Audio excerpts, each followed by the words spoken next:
बोलू मी तुमच्या सगळ्यांचं मनापासून आभारी आहे की आपण एवढ्या तात्काळ बोलवलेल्या हिंदी करणार मराठी तोपर्यंत चालेल. इधर आ जा संदीप भाई, ऐसे आ जा फटाफट फटाफट पटकन. लावून मराठी घेते. सुरू ठेवा, हिंदीचं नंतर तुम आराम से लगा लो. मराठी का हिंदी आहे. हाँ तो हिंदी प्रॉब्लेम नहीं. हिंदीचं मग सेपरेट व्यवस्थित करा. मी आपल्या सगळ्यांचं मनापासून आभारी आहे की आपण आधीचा भार पडतोय.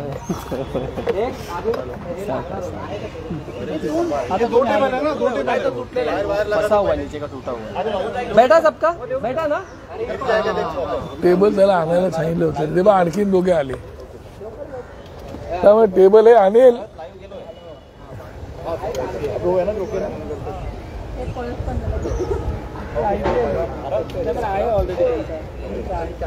ऑलरेडी एक आहे आयबीएन काय फरक नाही. मग ते काय करू घेऊ तुझं आहे ऑलरेडी आहे की नाही आहे. अरे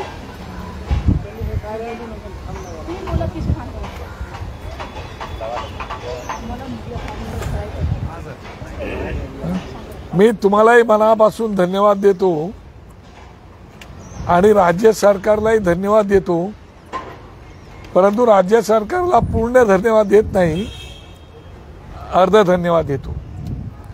त्याचं कारण एवढंच आहे की राज्य सरकारने एक निर्णय घेतला आहे. तो निर्णय आहे मुंबईतील बीडीडी चाळीतील पोलिसांना घरं देण्याबद्दलचा निर्णय. निर्णय अत्यंत चांगला जरी असला तरी त्या निर्णयामध्ये काही बदल करण्याची आवश्यकता आहे आणि तो बदल मला असं वाटतं की पोलिसांच्या दृष्टीने अत्यंत आवश्यक आहे. ज्या पोलिसांनी आपल्या आयुष्यातली 25 वर्ष 30 वर्ष 35 वर्ष 40 वर्ष राजकीय सेवेत घातलेली आहेत, प्रामाणिकपणाने सेवा दिलेली आहे, त्या पोलिसांच्या घराच्या बाबतीमध्ये राज्य सरकारने असा निर्णय मुंबईतील झोपडपट्टीवासियांच्या बाबतीमध्ये घेतला होता आणि त्यावेळेला त्यांना 225 स्क्वेअर फीटचं घर नंतर 300 स्क्वेअर फीटचं घर मोफत देण्याचा निर्णय घेतला होता. त्या निर्णयाच्या नंतर राज्य सरकारने पुन्हा दुसरा निर्णय घेतला होता, ज्या निर्णयाच्या बाबतीमध्ये आम्ही स्वतः आग्रही होतो. त्यासाठी आम्हालाही पोलीस कस्टडी वगैरे झाली होती, जेल कस्टडी झाली होती आणि तो म्हणजे गिरणी कामगारांचा आम्ही उभारलेला लढा. आज मला आमचे मित्र दत्ता इसवलकर यांची आठवण येते, आज ते नाही. त्यावेळेला सुद्धा गिरणी कामगारांना घरं मिळावी यासाठी आम्ही लढा उभारला होता आणि त्यावेळेला राज्य सरकारने गिरणी कामगारांच्या बाबतीमध्ये सुद्धा निर्णय घेतला होता आणि त्यांनाही घरं देऊ अशा प्रकारचा निर्णय झाला होता.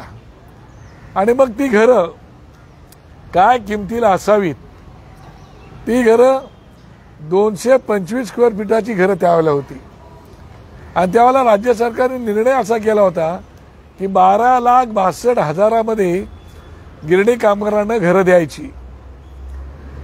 परंतु गिरणी कामगारांची अवस्था पाहता ते 12,62,000 पण भरू शकत नव्हते. म्हणून केंद्र सरकारने 2,06,000 रुपयाची त्याला सबसिडी दिली होती आणि म्हणून ते 8,34,000चं घर त्याला राज्य सरकारने द्यावं आणि 2,06,000 रुपये केंद्र सरकार देणार होते. आणि मग त्याप्रमाणे तो निर्णय झाला. त्या निर्णयाच्या वेळेला या आमच्या लढाईमध्ये त्याला सचिन भाऊ अहिरही त्याला आमच्या सोबत होते आणि त्याप्रमाणे आता त्या घराची प्रोसेस जी काय चालू आहे ती चालू आहे. परंतु आताही राज्य सरकारने जो निर्णय गिरणी कामगारांच्या आमच्या बीडीडी चाळीच्या बाबतीमध्ये घेतलेला आहे त्या बाबतीमध्ये माझी विनंती राज्य सरकारला एवढीच आहे की आमचा पोलीस वसाहतीत राहणारा कर्मचारी पोलीस हा आपल्याला पूर्णपणे प्रामाणिकपणे सेवा देतो. झोपडपट्टीवाशांना आपण घरं देताना कोणी कुठून जरी आलेलं असलं तरी त्यांना मोफत घरं देण्याचा निर्णय केला, त्याचंही आम्ही अभिनंदन केलं. गिरणी कामगारांचाही तुम्ही निर्णय घेतला, त्याचंही अभिनंदन केलं. परंतु ज्या पोलिसांनी आपल्याला एवढी वर्ष सेवा दिलेली आहे, त्या सेवा देणाऱ्या पोलिसांना आपण 50 लाख रुपयात घर देणार, हे काही मनाला रुचणारं नाही, पटणारं नाही. किंबहुना पोलीस दलातील पोलिसाला सुद्धा ते मानवणारं नाही. कारण पोलीस माझा रिटायर्ड जरी झाला तरी त्याच्या हातामध्ये तेवढी रक्कम येऊ शकत नाही. आणि पोलीस त्या घरावरती कर्ज काढून काय कर्जबाजारी होऊ शकत नाही. आणि म्हणून जर तुम्ही 225 स्क्वेअर फुटाच्या घराला त्याला गिरणी कामगारांना 12,62,000 रुपये अशी किंमत ठरवली होती आणि मग 8,34,000 तुम्ही द्यायचं ठरवलं होतं. तर आणि आता हे ते 225 स्क्वेअर फीटचं होतं, पण हे आपण 500 स्क्वेअर फीटचे घर देतात. त्याबद्दल राज्य सरकारचं निश्चितपणे अभिनंदन करायला पाहिजे. परंतु मला असं वाटतं की पोलिसांच्या पगार, पोलिसांची सेवा, ही सगळ्या गोष्टी पाहता पोलिसांना 50 लाखात घरं काही परवडणार नाही. आणि म्हणून मी माझ्या पक्षाच्या वतीने आता मागणी करतोय की 1 जानेवारी 2022 पर्यंत सेवानिवृत्त झालेल्या आणि आता सेवेत असणाऱ्या पोलिसांना आपण जर घर द्यायचे असेल, देणार आहात सरकार, तर ते 20 ते 25 लाखाच्या दरम्यान जर घर बसवलं, ज्याप्रमाणे गिरणी कामगारांच्या वेळेला आम्ही मागणी केली होती 9 ते 12 लाखाच्या मध्ये ते घर बसवावं, तसं त्यावेळेला पृथ्वीराज चव्हाण साहेब मुख्यमंत्री होते आणि त्यावेळेला तो निर्णय घेण्यात आला होता. त्याप्रमाणे आताही 20 ते 25 लाखाच्या मध्ये जर त्यांना घराची आपण जर त्यांना दिलीत तर आमचा पोलीस कर्मचारी कुठेतरी घर घेऊ शकेल असं मला स्वतःला वाटते. आणि केवळ बीडीडी चाळी बघून चालणार नाही, त्यात BIT चाळी जेव्हा केव्हा डेव्हलप होतील, PWDच्या चाळी आहेत, काही प्रायव्हेट इमारती पण आहेत. या सगळ्यांचा राज्य सरकारने सर्वे करून ज्या ज्या वेळेला त्या इमारती डेव्हलप होतील त्या त्यावेळेला राज्य सरकारने वेळ पडल्यास, राज्य सरकारचं म्हणणं असं आहे की आम्हाला हे घर साधारण 1,15,00,000 रुपये एवढा आम्हाला बांधकाम खर्च येतो असं राज्य सरकारचं म्हणणं आहे. माझं असं म्हणणं आहे की राज्य सरकारने त्याच्यात सरकारचा फायदा न पाहता थोडासा लोकांचाही फायदा पाहिला पाहिजे, ज्यांनी सेवा दिली त्यांचाही फायदा पाहिला पाहिजे. आणि म्हणून त्यांना या कमी किमतीमध्ये घर देण्याची आवश्यकता आहे. राज्य सरकारला फार तर तसं वाटत असेल तर ज्याप्रमाणे राज्य सरकारने 2.5चा 3 FSI केला, 3.5चा 3.5 केला, 3.5चा 4 FSI केला. माझं असं म्हणणं आहे की या पोलीस कर्मचाऱ्यांसाठी जर तुम्ही एका बाजूला सेपरेट असा प्लॉट त्याच ठिकाणी जर काढलात आणि त्यांना एक स्पेशल प्रोव्हिजन म्हणून, ज्याप्रमाणे शाळेसाठी, हॉस्पिटलसाठी आपण स्पेशल प्रोव्हिजन करतो, विशेषाधिकार मुख्यमंत्री वापरू शकतात, तो जर वापरला आणि FSI जर थोडा जास्त दिला तर 20 ते 25 लाखाच्या दरम्यामध्ये पोलीस दलाला ही घरं राज्य सरकारला देता येतील. आणि म्हणून मी माझ्या पक्षाच्या वतीने ही मागणी करतोय की माझ्या पोलीसला आमचं म्हणतो की आम्हाला फुकट नका देऊ, आम्ही पैसे द्यायला तयार आहोत. मग जर माझा पोलीस 35-40 वर्ष सेवा करून फुकट घर न मागता काही प्रमाणामध्ये पैसे देऊन जर राज्य सरकारकडे घर मागत असेल तर त्याची सेवा ही ग्राह्य धरून मला वाटतं राज्य सरकारने त्यांना या किमतीमध्ये घरं द्यायला पाहिजेत. आणि त्यासाठी आज मुद्दाम मी तुमच्याशी संपर्क साधलेला आहे. मला असं वाटतं की राज्य सरकारने ह्याच्यात खास करून राज्याचे मुख्यमंत्री महोदयांनी आणि आता जर पाहिले तर राज्याचे सर्वा यांच्यासोबतच पवार साहेबांनी सुद्धा याचा सहानुभूतीपूर्वक गांभीर्याने विचार करून राज्य सरकारला तसे जर निर्देश दिले तर पोलिसांचा प्रश्न कायमस्वरूपी निकालात निघेल आणि ही आमची त्यांना खास करून विनंती आहे असं मला वाटतंय. गृहनिर्माण मंत्र्यांचं असं म्हणणं आहे की पहिली गोष्ट हे क्वार्टर्स आहेत, मुळात क्वार्टर्स देता येत नाहीत आणि पहिली गोष्ट देता येत नसताना सरकार माणुसकीच्या दृष्टिकोनातून ठराविक त्या वरळीतल्या पोलिसांचा विचार करत आहे आणि सरकारलाच बांधकामाचा खर्च 1 कोटीच्या वर येतोय, तर 50 लाखाच्या खाली किंमत कमी होऊ शकत नाही. मला असं वाटतं की ज्या पोलिसांनी तुम्ही ज्या वेळेला आता एकंदरीत मुंबईच्या जागेचे दर पाहता गृहनिर्माण मंत्र्यांना ते वाटणं साहजिक जरी असलं तरी सुद्धा पोलिसांची सेवा पाहता कित्येक पोलिसांचे काय काय पोलिसांनी या राज्यासाठी केले ते पाहता आता एवढा छोटासा गोष्ट का ते सरकारी निवासस्थान आहे वगैरे वगैरे गोष्टी कित्येक सरकारी निवासस्थानं कोणाकोणाच्या आशीर्वादाने मालकी हक्काची झालेली आहेत काय तेही मला कल्पना आहे. आणि म्हणून मला वाटतं की राज्य सरकारने एवढा राज्य सरकारचं मन हे मोठं असलं पाहिजे, आबाळागत त्यांचं मन मोठं असलं पाहिजे आणि मन मोठं करून राज्य सरकारने या माझ्या पोलिसांना हे कारण न सांगता घरं द्यायला पाहिजेत आणि भविष्यात येणारे जे पोलीस आहेत त्यांच्यासाठी सुद्धा तुम्ही कॉलनीत उभ्या करा. माझं काय म्हणणं नाही, तुम्ही काय मुंबईमध्ये प्लॉट कित्येक प्लॉट तर म्हाडाकडे आहेत, एमएमआरडीचे प्लॉट तुम्ही विकायला काढलेले आहात, म्हाडाचे प्लॉट तुम्ही विकायला काढलेले आहात. काय आता गृहनिर्माण मला वाटतं चौधरी साहेब होते ते डीसीपी साहेब त्यांनी सुद्धा गृहनिर्माण पोलिसांच्या गृहनिर्माणासाठी त्यांनीही प्रयत्न केलेला होता की पोलिसांची एक वसाहत व्हावी म्हणून, पण अजूनही ते भिजत घोंगडं पडलेलं आहे. म्हणून पोलीस वसाहतीसाठी सुद्धा आपण अशा प्रकारची स्टाफ घरं बांधण्याची प्रोव्हिजन करू शकता. पण आता हा विषय निकालात काढण्याची आवश्यकता आहे असं मला वाटतं. त्याच्यामुळे राज्य सरकारने एवढा बारीक विचार करून चालणार नाही. विद्यमान ज्या पोलीस वसाहती आहेत त्यांची पण अनेक ठिकाणी दुरावस्था आपल्याला पाहायला मिळते. वेगवेगळ्या ठिकाणी मुंबईच्या सध्याच्या अनेक वाईट अवस्थेत आहेत जिथे पोलीस राहतात आहे. नाही, खरी गोष्ट आहे. मुंबई शहरातल्या आता ह्या जुन्या आणि जीर्ण झालेल्या चाळी आहेत आणि त्यामुळे त्यांचं मेंटेनन्स हे आता त्या PWDला म्हणा की BDDला म्हणा की BIT चाळीला म्हणा परवडत नाहीत. ही गोष्ट खरी आहे आणि त्याच्यामुळे लाखो करोडो रुपयाचा खर्च सरकारचा सुद्धा त्या गोष्टीवरती होतोय आणि त्याच्यामुळे सरकारमधनं त्यांच्याकडून जे काय भाड्यापोटी वगैरे वगैरे घेतं त्यांच्या पगारातून कापतं किंवा भाड्यापोटी घेतं त्यामुळे सरकारला तेही परवडत नाही. पण माझं म्हणणं की त्याच्यावरती कधीतरी कुठला तरी निर्णय घेण्याची आवश्यकता आहे की नाही. सरकार म्हणून त्याच्यावरती सरकारने निर्णय घेण्याची आवश्यकता आहे. जर आमदारांना खासदारांना आपण घर द्यायला प्लॉट देतोच ना, न्यायमूर्तींना देतो, तुमच्या प्रशासकीय अधिकाऱ्यांना देतो, IPS ऑफिसर असतील IAS ऑफिसर असतील देतोच ना आपण. मग माझं म्हणणं आहे मग माझ्या पोलिसांना दिलं तर काय होईल. फुकट तर मागत नाहीत, पण त्याचा पगार केवढा आहे तेही तुम्हाला माहिती आहे. पोलिसाचा माझा पगार तेवढा आहे का हो. आणि 24 तास तो पोलीस माझा रस्त्यावरती काम करतो, कुठला सण त्याला मिळत नाही. अशा त्याचा तुम्ही विचार करणार की नाही. म्हणून हा सहानुभूतीने सुद्धा पाहण्याचा विषय आहे.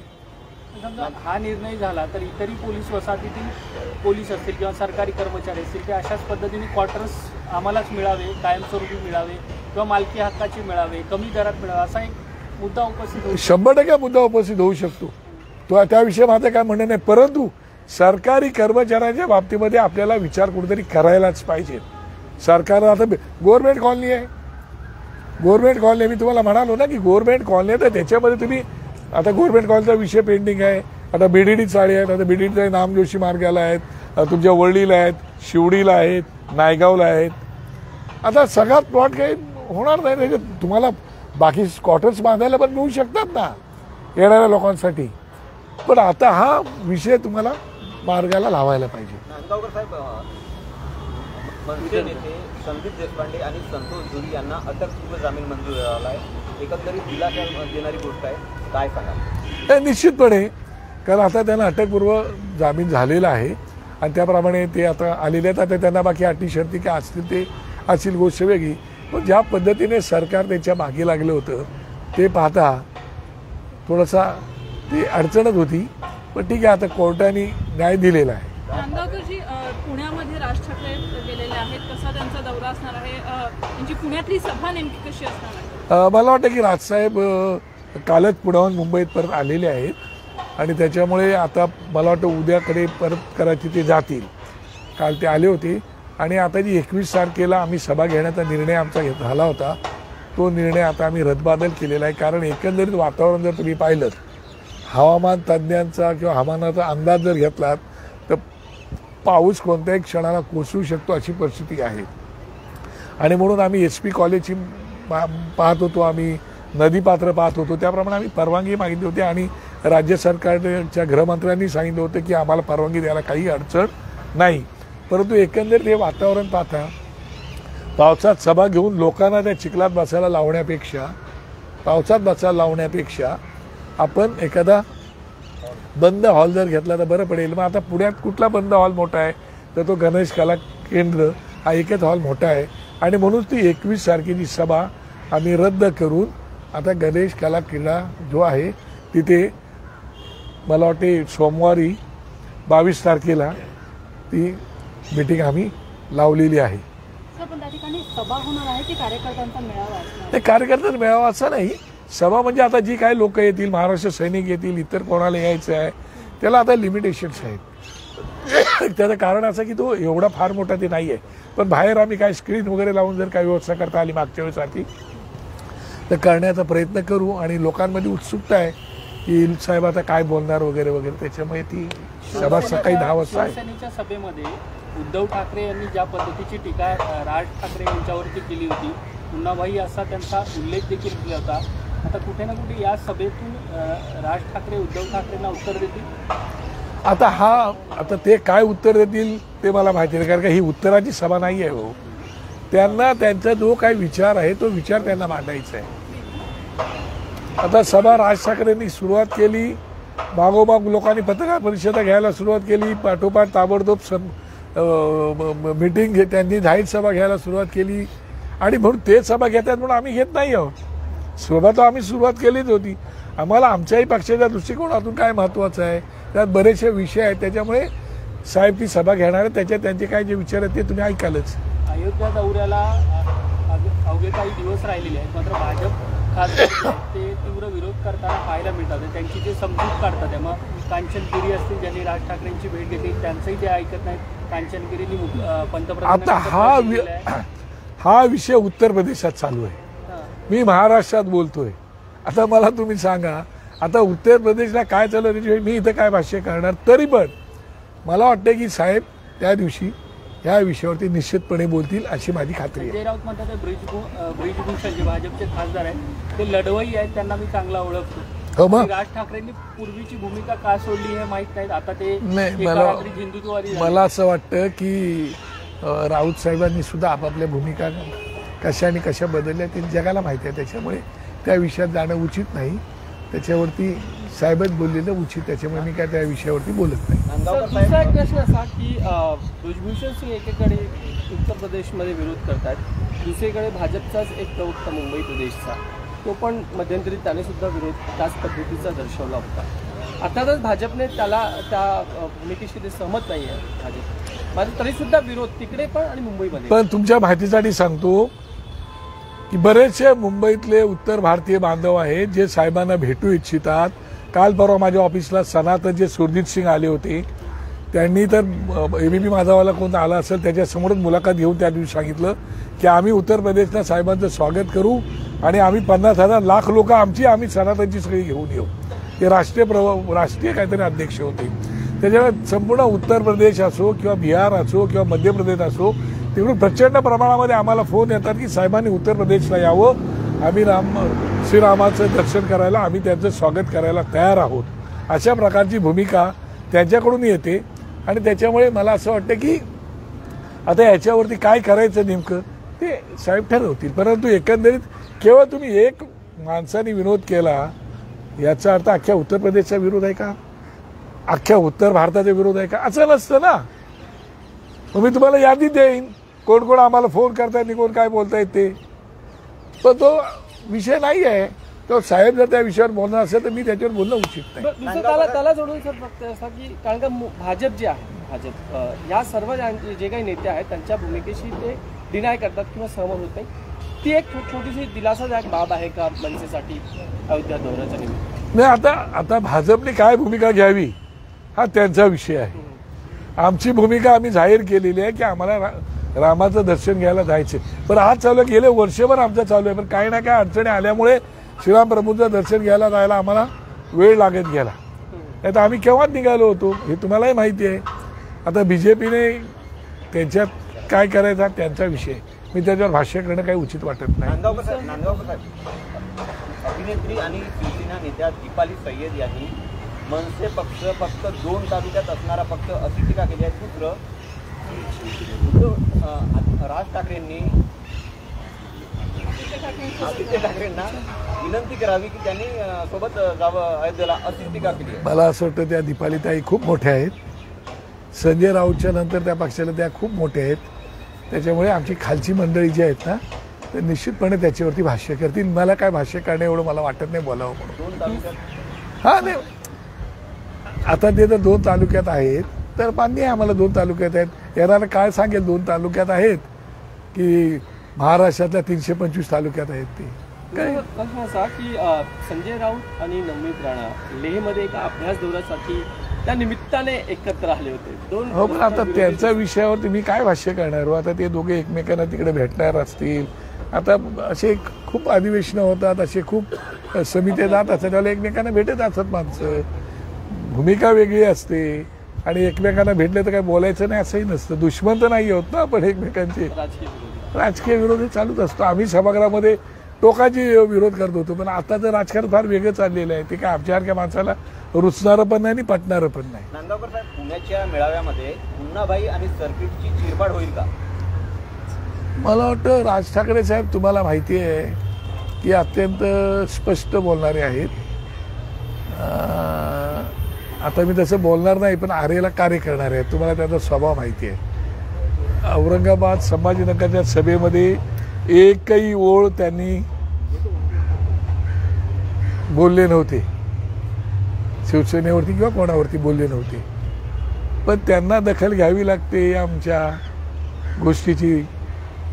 तो ठीक आहे, चांगली गोष्ट आहे ना. आता त्याच्याबद्दल काय बोलायचं ते बघतील. पहिले भोंगा, नंतर हनुमान चालिसा, नंतर मुन्नाभाई सर्किट, याला तोडीस तोड उत्तर किंवा शब्द त्या सभेत मिळेल काय? मला असं वाटतं की तुम्ही थोडं वाट तर पहा, तुमचं समाधान होईल एवढं मात्र मी नक्की सांगतो. थँक्यू. सर, दुसरा प्रश्न असा की 6 जे राज्यसभेच्या जागा आहेत त्यासाठी निवडणुका आहेत, पण एक जागेसाठी दिवस आहे.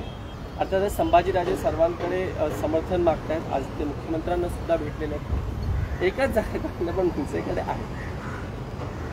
राजेंचं तुमच्याशी काय बोलणं किंवा तुमची काय भूमिका ठरली का, काय करायचं? नाही, आमचं काय तसं त्याच्यात फार काही सहभाग आमचा नाहीच आहे. आमच्याकडे एक आमदार आहे, त्यामुळे आम्ही किती सहभाग घ्यावा त्याची आम्हाला मर्यादा आहे. भविष्यामध्ये बघू काय सहभाग घेता येईल. सध्या एका मताचं पण गणित सध्या आपल्या जागेसाठी जुळवावं लागणार आहे पाहू म्हणून. परंतु अजून त्याच्यावरती आमच्या पक्षाचा काही निर्णय झालेला नाही. राजेंनी काही संभाजीने काही अप्रोच केला? माझ्या माहितीप्रमाणे अजून तरी मला माहिती नाही, पण झालेला नाही. राज्यसभा निवडणुकीत मतदान दाखवून करावं लागतं मतदानमध्ये संबंधित उमेदवाराला, तर त्या संबंधित काही चर्चा? अजून नाही, काही झालेलं नाही चर्चा. सर, हिंदी में जरा पुलिस हिंदी में बता दीजिए, 50 लाख रुपए में घर लीज करने को कितना परवड़े? मैं राज्य सरकार को आधा धन्यवाद देना चाहता हूँ. वो इसलिए कि राज्य सरकार ने शासकीय सेवा में जो मेरा पुलिस कर्मचारी है उनको घर देने का निर्णय किया है. मैं राज्य सरकार के ध्यान में ये बात लाना चाहता हूँ कि राज्य सरकार ने, तत्कालीन राज्य सरकार ने मुंबई के झोपड़पट्टी वासियों के लिए 225 स्क्वायर फीट, बाद में 300 स्क्वायर फीट का घर मुफ्त देने की घोषणा की और वैसा कार्यक्रम भी चालू है. कितने लोगों को घर मिला वो बात की बात है, मगर है. उसके बाद में गिरणी कामगारों का भी निर्णय हो गया था. वो निर्णय में हम भी खुद साथ में थे. सचिन बाबू आहिर में हमारे साथ में थे. हमारे दत्ता ईश्वरकर साहब आज नहीं है, मेरे अच्छे नजदीक के दोस्त थे, वो भी साथ में थे. सभी पार्टी के लोग भी साथ में थे. तो जब भी पृथ्वीराज चौहान साहब जब सीएम थे, उसके पहले के भी बहुत सीएम थे, क्योंकि बहुत सालों से वो सब्जेक्ट चालू था. तो जब भी गिरणी कामगारों को 12,62,000 में घर देने का निर्णय किया था और उसमें केंद्र सरकार ने 2,06,000 रुपए सब्सिडी देने का निर्णय किया था। तो वो 8,34,000 में उनको घर मिलने वाला था 225 स्क्वायर फीट का, यानी झोपड़पट्टी वालों को मुफ्त, गिरडी कामगारों को 8,34,000 में। तो मेरा कहना यह है, जो सरकार की सेवा कई सालों से करते आए हैं, रात दिन घरदार छोड़ के, जो हमारे त्योहार आते हैं त्योहार छोड़ के, जो पुलिस कर्मचारी 25-25, 30-30, 40-40 साल सेवा करते, उनको 50 लाख में अगर घर मिलने वाला है तो उनको परवड़ने वाला नहीं है। क्योंकि उनका एक तो पगार, वो रिटायर्ड होंगे तो उनके हाथ में कितना पैसा आएगा वो सरकार भी जानती है, पुलिस भी जानती है, और उसके बाद इतना घर लेने के लिए उनके पास पैसा भी नहीं, ना कब्जा कर सकते। इसलिए मेरी पार्टी की तरफ से मांग है, हमारी पार्टी की तरफ से, कि वो घर उनको 20-25 लाख में देना चाहिए। अगर 225 का घर 12-12.5 लाख के अंदर आप दे रहे थे, तो 500 स्क्वायर फीट का घर 20-25 लाख के अगर देंगे तो हम हमारी पार्टी की तरफ से सरकार का पूरा अभिनंदन करेंगे। ना केवल बीडीडी चौल, उसमें बीआईटी चौल भी है। जब बीआईटी चौल डेवलप होगी तो वहां के भी घरों का विचार पुलिस के करना चाहिए। उसके साथ पीडब्ल्यूडी की इमारतें है और कोई इमारतें, उनका भी विचार करना चाहिए। और 2 जनवरी 2022 तक जो कर्मचारी सेवानिवृत्त हुआ है उसको भी लेना चाहिए, और अभी जो सेवा में है कंटिन्यू, उनको भी उसमें शामिल करना चाहिए। हमारी पार्टी की मांग है। औरंगाबाद शहर का नाम बदलना चाहिए, ऐसी डिमांड की जा रही है, लेकिन एयरपोर्ट की मांग शिवसेना कर रही है कि एयरपोर्ट का नाम बदलना चाहिए, संभाजी नगर करना चाहिए। मुझे कांग्रेस इसी की आपत्ति जता रही है, बदलना है तो ये मुझे लगता है कि 1988 में माननीय बाला साहब जी ने ये घोषणा संभाजी नगर में, जहाँ पे अभी परसों हमारी मीटिंग हो गई, जहाँ पे अभी उद्धव साहब की मीटिंग होने वाले, उसी मैदान में घोषणा की थी कि इस शहर का नाम संभाजी नगर, पर आज तक वो हुआ नहीं। उसके बाद सरकार ने, शिवसेना ने भी घोषणा की थी इसका नाम संभाजी नगर होना चाहिए, अभी तक नहीं हुआ है। मुझे पता नहीं वो किसको खुश रखना चाहते हैं। मुझे लगता है कि उसका संभाजी नगर नाम तुरंत होना चाहिए। जो संभाजी महाराज का वध जिन्होंने किया औरंगजेब ने, उनका नाम औरंगाबाद क्यों चाहिए, मुझे समझ में नहीं आ रहा है। मुझे लगता है कि संभाजी नगर ये नामकरण तुरंत होना चाहिए, हमारी मांग है। महाविकास आघाड़ी में मतभेद आ रहे इस नाम को लेकर, भले मतभेद भी हो गए तो भी कुछ बातें मतभेद के आगे है, वो सोच के करना चाहिए। और ठाकरे सरकार है, जब कोई काम अच्छा होता है तो महाविकास आघाड़ी सरकार, कोई ढंग का काम नहीं होता तो ठाकरे सरकार। मुझे लगता है कि ठाकरे सरकार ने भी दिखाना चाहिए और संभाजी नगर करना चाहिए। औरंगजेब की कब्र कल शाम से बंद कर दी गई है, लोग नहीं जा सकते। ये तो बड़ी शर्म की बात है। जिस औरंगजेब ने शिवाजी महाराज का विचार खत्म करने के लिए पूरी जिंदगी गंवाई, जिस औरंगजेब ने संभाजी महाराज का हलाल करके वध किया, उसको जो गाड़ा है, उसकी जो कब्र है, उसको पुलिस प्रोटेक्शन देना, ये तो शर्म से भी बड़ी घृणा वाली बात है। कोई जरूरत नहीं है वो देने की, बल्कि वो पूरी निकलनी चाहिए उधर से। किसके लिए, जरूरत क्या है वहां उनकी कब्र रखने की, और वहां पे जाके लोग कब्र पे फूल बहाते, उसके ऊपर कोई कार्रवाई नहीं। हमने हनुमान चालीसा लगाने के लिए भोंगे की परवानगी मांग ली तो हमारे 25-30 हजार कार्यकर्ताओं को तड़ीपारी, जेल, घर के बाहर जाओ, पुलिस 3-4 बार रात को बेरात को घर पे आए, मेरे को 3 नोटिस दिया। ये समझ में नहीं आ रहा है। इस देश में, इस राज्य में हनुमान चालीसा को बंदी, और औरंगजेब के कब्रिस्तान को सिक्योरिटी, वाह रे सरकार, कितनी अच्छी सरकार है। उसका जवाब सरकार को लोग देंगे और लोग करारा जवाब देंगे। सरकार का कहना है कि कानून व्यवस्था की स्थिति निर्माण हो चुकी है, इस कारण आज दिनों के लिए बंद रखी गई है। उसकी क्या क्या कानून व्यवस्था क्या खराब हो चुकी है? अगर कानून की व्यवस्था अगर खराब हो चुकी है तो जो कानून तोड़ेगा उसके ऊपर तो कार्रवाई कर रहे हैं ना। हमें तो बिना पूछे, यानी हमने कुछ किया नहीं तो भी हमें तो नोटिस भेजा ना आपने। कई लोग तो आर्थर रोड के जेल में मेरे गए, 15-15, 20-20, 25 दिन मेरे लोग घर के घरदार छोड़ के, फैमिली को छोड़ के बाहर थे। कौन सा गुनाह था हमारे लोगों का? कौन सा गुनाह था? परमिशन मांगा वो गुनाह था? और जो सुप्रीम कोर्ट का जो कंटेम्प्ट ऑफ कोर्ट करे उनको भोगे का परमिशन दे रहे, ये कौन सा तरीका है भाई? ये कौन सी सरकार है? किसकी सरकार है? मुगल की सरकार है? औरंगजेब की सरकार है? किसकी सरकार है?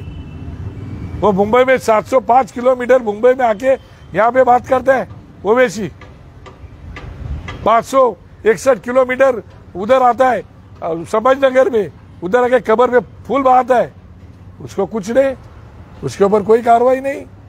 कौन सा तरीका है? फडणवीस का कहना था हनुमान चालीसा पढ़ने वालों पर राजद्रोह का केस, लेकिन औरंगजेब की कब्र पर जाने वालों पर कोई कार्रवाई नहीं। मैंने उसके लिए बोला ना, इस सरकार की पॉलिसी है, ठाकरे साहब जो एनसीपी कांग्रेस के दबाव के नीचे काम कर रहे हैं, वो सब लोग देख रहे हैं और वो लोग देखेंगे आगे क्या कर रहे हैं। ठीक है? अरे आता सोड ना, घे ना त्याचे, अरे काय म्हणते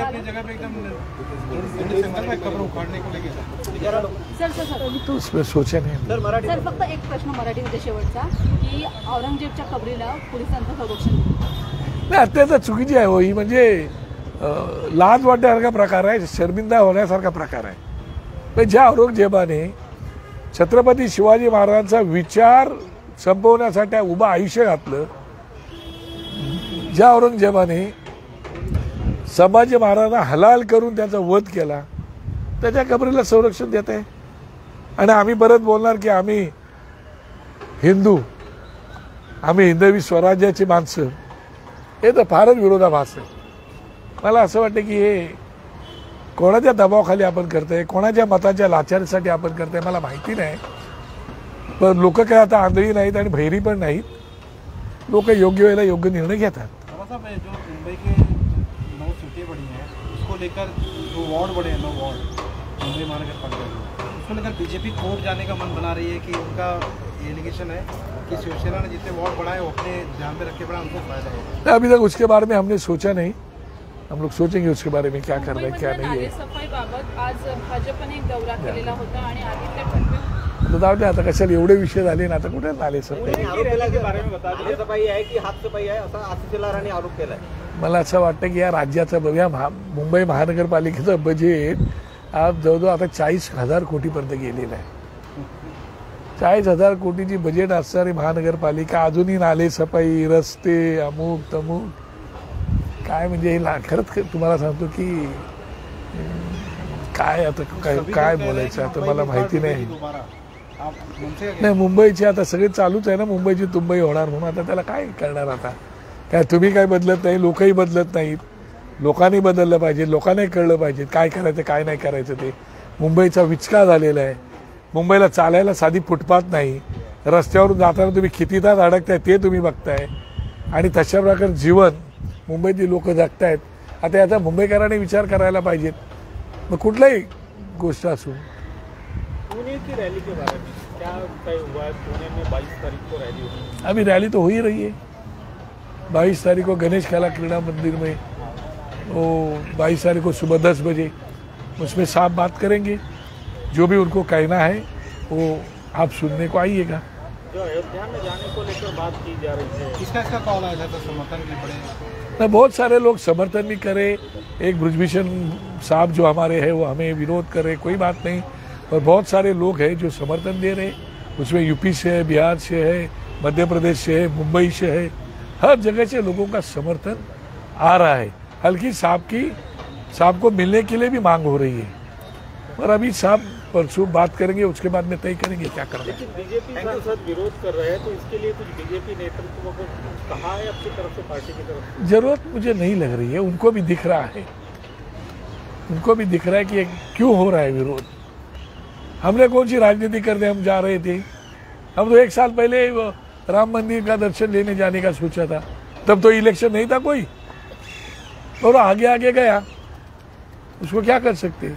साहब ने सीधी चुनौती दी है, यूपी बिहार झारखंड, इसमें अगर पैर भी रखेंगे तो हम कोई बात नहीं, उनको उनकी चुनौती, वो क्या जवाब देना है, आने वाला काल ही उत्तर देगा उसका। राज साहब की सिक्योरिटी का ही मामला है, तो यहाँ से किस तरह कुछ पत्र होते हैं? सिक्योरिटी तो उनको मिलती ही है, कोई प्रॉब्लम नहीं उनको, हमने तो मांग की है और सिक्योरिटी उनको मिलेगी, मुझे दिक्कत नहीं है। Thank you sir.